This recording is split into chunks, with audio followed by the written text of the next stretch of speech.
नमस्कार।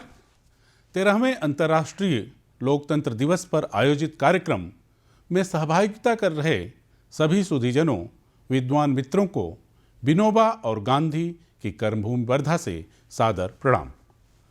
World natural democracy के अध्यक्ष जनाब जावेद अब्दुल्ला जी और सचिव भाई अनिल कुमार जी को विश्व सरोकार पर केंद्रित कार्यक्रम के आयोजन और मानवता को बचाए रखने की चिंता और प्रतिबद्धता के लिए मैं अपना साधुवाद संप्रेषित कर रहा हूं। आयोजन से जुड़े सभी बंधु बांधवों और आभासी माध्यम से सुन रहे सभी सुधीजनों के प्रति मैं अपनी कृतज्ञता ज्ञापित कर रहा हूं। मित्रों, मानव जाति के लिए आज पृथ्वी ग्रह की सुरक्षा एक बड़ी चुनौती बनती जा रही है, क्योंकि लगातार मानवीय तकनीकी एवं प्रौद्योगिकी के थपेड़े पृथ्वी के वक्षस्थल पर जिस तरह से विगत 3 सदियों से पड़ रहे हैं, उससे पूरी पृथ्वी का पारितंत्र असंतुलन एवं विचलन का शिकार हो गया है।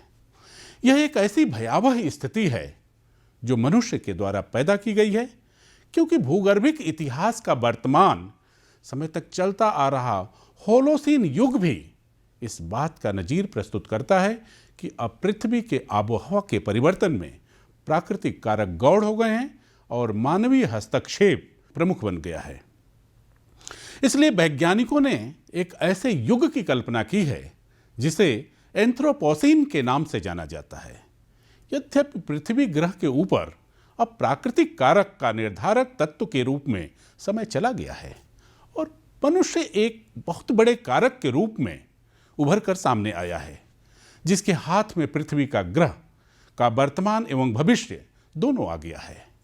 हालांकि द्वितीय विश्व युद्ध के बाद जैसे जैसे पर्यावरण संकट बढ़ता गया, वैसे वैसे पृथ्वी के अनेक देश पृथ्वी ग्रह की सुरक्षा के लिए एकजुट होने लगे और प्लेनेटरी पॉलिटिक्स की चर्चा जोर पकड़ने लगी। प्लेनेटरी पॉलिटिक्स कोई सिद्धांत नहीं है, बल्कि यह यूनिवर्सल इंटरनेशनल सिस्टम का पर्यायवाची है, जिसे शिकागो के सोशल साइंटिस्ट हर्बर्ट कोपलैंड ने दिया था। यह सिद्धांत यह कहता है कि इकोलॉजी में सिस्टम एनालिसिस होती है जो सभी को एक दूसरे से जोड़े रखती है। किसी एक की रक्षा दूसरे तंत्र की रक्षा करना होता है। एक दूसरे पर इंटरडिपेंडेंसी किसी भी सिस्टम अप्रोच का आधार होती है। अतः जितना संबंध अच्छा होगा, स्थायित्व की गारंटी उतनी ज्यादा होगी। प्लेनेटरी पॉलिटिक्स को समझने के लिए जितना जरूरी इकोलॉजी को समझना है, उतना ही जरूरी सिस्टम एनालिसिस को समझना है। सभी ज्ञान अनुशासनों के विषयों ने इसकी व्याख्या अपने अपने हिसाब से की है। पॉलिटिकल साइंस इसकी व्याख्या में कहता है कि सभी देशों की एक दूसरे पर आत्मनिर्भरता है। इसलिए अगर अलग अलग देशों में अलग अलग सिस्टम होगा, तो ऐसे में हमारा राजनीतिक स्थायित्व स्थायी नहीं रहेगा और हमारे पृथ्वी की सुरक्षा प्रभावित होती रहेगी। प्लेनेटरी पॉलिटिक्स का दर्शन कहता है कि पृथ्वी एक है। वर्तमान कोविड-19 संकट को इसके उदाहरण के तौर पर देख सकते हैं कि कैसे चाइना से शुरू हुई यह बीमारी पूरे विश्व के लिए देखते ही देखते महामारी में बदल गई। अब जब इस संकट ने पूरे विश्व को प्रभावित किया हो, तो यह प्रश्न उठा कि अगर एक पॉलिटिकल सिस्टम होता तो शायद यह कंट्रोल हो जाता। प्लेनेटरी पॉलिटिक्स को वैश्विक स्तर पर समझने के लिए पूरी दुनिया के इकोनॉमिक्स, इन्वायरमेंट, एनर्जी और जो सबसे समीचीन है, स्वास्थ्य के संबंध में वर्तमान स्थिति को देखना होगा। आज पूरी दुनिया के प्रोडक्शन एरिया को चाइना ने असंतुलित कर दिया है। अब चूंकि चाइना में प्रोडक्शन कॉस्ट कम है, तो उसने पूरी दुनिया को बैलेंस ऑफ कॉमर्स को गड़बड़ कर रखा है। यहीं पर सामूहिक सुरक्षा की भावना सामने आती है कि अगर दुनिया बटी नहीं होती तो एक सिस्टम बनाया जा सकता है जिससे ऐसी समस्या को दूर किया जा सकता है। अब अगर समस्या है तो समाधान का रास्ता भी निकालना होगा।